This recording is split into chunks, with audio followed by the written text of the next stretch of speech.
Kalau dari pandangan diri sendiri sih, untuk anak-anak muda apa sih yang semangat yang mau dibagikan soal Maulid Nabi ini ke anak-anak muda?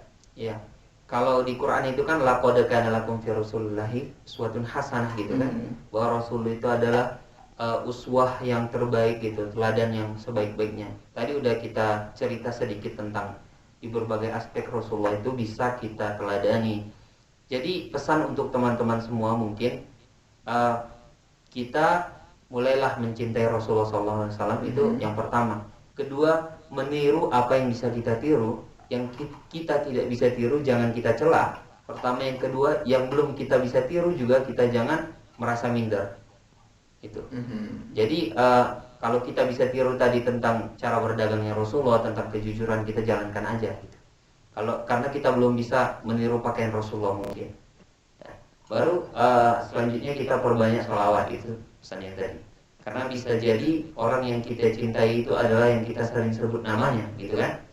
Jadi ketika kita merasa diri kita gimana sih mencintai Rasulullah itu? Aku belum cinta sama Rasul. Coba aja sebut-sebut namanya. Artinya tadi bersolawat. Lama-lama akan timbul rasa cinta itu. Jadi kepada teman-teman juga semua, kalau kita belum bisa melakukan apa-apa nih ya, belum bisa buat apa-apa. Bagikan tentang agama ini, tentang syariat ini, tentang bagaimana Rasulullah, tentang sholawat. Kita bagikan melalui media. Itu kan paling mudah. Videonya kita share, kita bagikan. Tapi ingat, dengan filter, jangan sembarangan loh. Tidak. Banyak juga orang sekarang gimana ya? Baru tahu sedikit udah sosokan banyak. Takutnya gitu. Dia belajar dari Mbah Google. Iya. Dia lihat satu postingan, dia percaya. Atau gini, Rasulullah itu datang itu membawa kedamaian. Oh, tapi jalannya perang gitu kan? Kalau itu diperangi, ya kan? Atau orang merendahkan agama Islam gitu. Tapi lihat sebelumnya kan lebih ngeri kerajaan-kerajaan. Orang itu saling hancur-menghancurkan lagi. Ini tidak. Rasulullah itu perang anak kecil jangan diapa-apain, wanita jangan, lawan perangnya aja gitu. Tapi kalau yang dulu kita udah lihat kan sebelum datang Rasulullah, perang itu wanitanya dijadikan budak, anak kecilnya dijadikan budak, segala macam. Kalau Rasulullah jadi tahanan, jadi budak yang maksudnya tadi yang disiksa lah, yang yang aneh-aneh lah gitu. Tapi Rasulullah enggak kan. Bahkan tawanan itu bisa dibebaskan dengan banyak cara dong. Kalau dia contoh dia Islam, dia mau ada majikan, dia kan jadi tahanan, jadi budak, ada majikannya ridho untuk memerdekakannya, merdeka gitu. Banyak caranya dong kalau itu.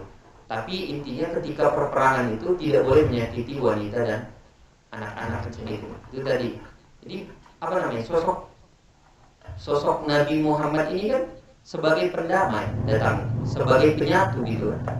Tapi yang anehnya ketika ada orang yang baru belajar agama, ini baru sore kemarin, dia malah menyudutkan organisasi atau kelompok yang itu Islam sendiri. Berbahaya itu. Gimana ya? Ada orang yang baru belajar kemarin, yang baru belajar mungkin dapatnya dari satu artikel atau satu video. Tapi dia berani untuk memojokkan, menyudutkan, menyalahkan organisasi atau kelompok yang lain, dan itu Islam, apalagi berkaitan dengan keagamaan. Banyak sekarang kayak gitu kan. Iya, bahaya dong. Sedikit bahaya. Padahal yang pertama harus dipelajari bagaimana Rasul itu kan damai, menyatukan, ya. Tapi dia belajar itu untuk menghancurkan, bahaya. Bagaimana hidup berdampingan antara Islam dengan agama lain? Aman-aman aja kan? Tidak ada perpecahan, tidak ada permusuhan, tidak ada penindasan dari orang-orang Islam dan Rasulullah waktu itu. Tapi kenapa kita yang seorang manusia yang sekecil apakah di dunia ini baru mempelajari satu tema keagamaan langsung dibagiin biar nyindir yang lain? Itu berbahaya. Artinya apa tadi, postingan tadi itu kita filter juga nggak sembarangan dan jangan menyinggung agama lain juga tidak disinggung, kita juga tidak menyinggung organisasi atau kelompok lainnya gitu.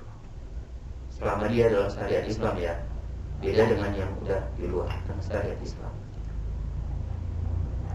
Terima kasih, kita udah belajar banyak di sore hari ini, udah belajar cerita banyak sih, udah sharing banyak.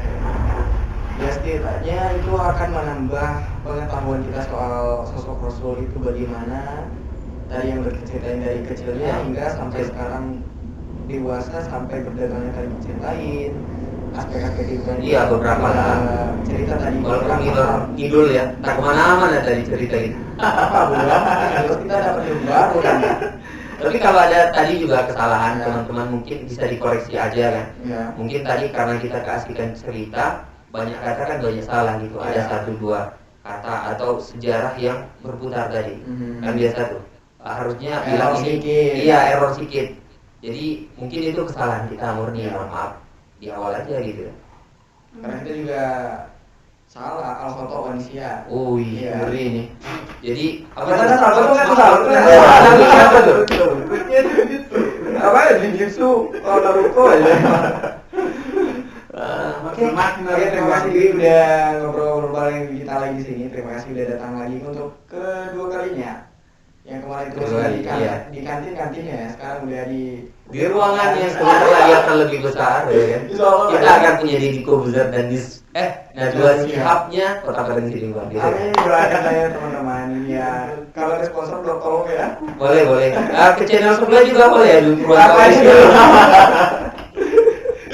Oke, terima kasih Giri udah datang ke kita. Dan sekarang juga pukulnya sudah mengatakan udah maghrib ya? Maghrib. Sudah maghrib. Iya, udah maghrib. Udah pas maghrib. Jadi akhir kata dari saya, semoga kita bisa meneladani Rasul, mempelajari Rasul dari A sampai Z-nya dan mengaplikasikannya dalam kehidupan kita masing-masing.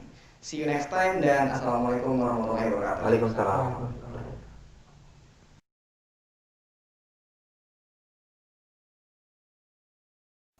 Tadi ada kata apa nunggu, ada daud ibadat, kenapa ada itunya?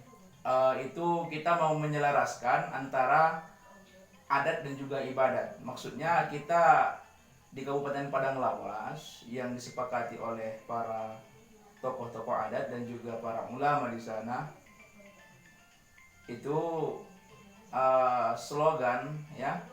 Kalau Madinah itu kan dikenal dengan negeri beradat, ya negeri beradat taat beribadat ya begitu ya kalau di Madinah. Tetapi kalau di Padang Lawas itu tanah adat digom-gom ibadat. Tanah adat digom-gom itu Digom-gom apa? seperti apalah mungkin namanya Digom-gom, digenggam. pokoknya semua tanah adat itu tetap berdasarkan syariat agama Islam seperti itu. Apakah ada perbedaan rupanya antara adat dan ibadat? Kalau kita berbicara antara adat dan ibadat, kalau sekarang di Kabupaten Padang Lawas, alhamdulillah atas komunikasi yang baik antara tokoh adat dan juga para ulama di sana, adat-adat yang mungkin tidak sesuai dengan syariat sekarang sudah mengikut kepada syariat agama Islam. Ya, memang ada beberapa adat itu yang bisa dikatakan